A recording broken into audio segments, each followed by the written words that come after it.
Ժողովուրդ ջան, ինչպես աշխարհի բոլոր անկյուններում, այդպես էլ մեր Նինոց Մինդայի Դիլիփ գյուղում տեղի ունեցավ ջահերով երթ, նվիրած 1,5 միլիոն անմեղ զոհերին, մի երկու բառով Էդի Քախոյանը ներկայացրեց, թե ինչպես է սկսվել, ինչ ձևի են կոդորել մեր 1,5 միլիոն ազգին։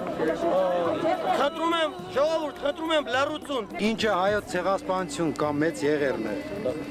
Օսմանյան կայսրության իշխանության ղեկին կանգնած երթուրքական կուսակցության կողմից կազմակերպված ցեղասպանություն, որի արդյունքում 1915-ից 1923 թվականներին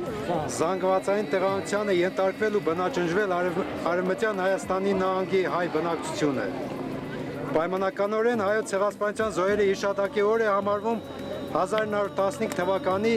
ապրիլի 24-ը, երբ Կոստանդնուպոլսում ձերբակալվեց 600 հայ ազգի մտավորական եւ հետո միլիոնավոր անմեղ զոհեր, երբ մի ողջ ազգի աղոթք սառեց շրթունքի վրա, լերթացավ բերանից դուրս ժայթքող արյան հետ ու մնաց անպատասխան։ Մի ամբողջ ազգ մորթվեց թուրքի սրով, իսկ հազարավոր մանուկների, մայրերի ու ծերերի օգնեցեք է մնաց անպատասխան։ Այդ օրվանից անցել է մի դար եւ ավել, սակայն ցավը չի անցել, այլ ավելի է խորացել ու կխորանա, քանի դեռ աշխարհը չի լսում օգնեցեկը, քանի դեռ չարը չի պատժվել ու չի մեղանչել։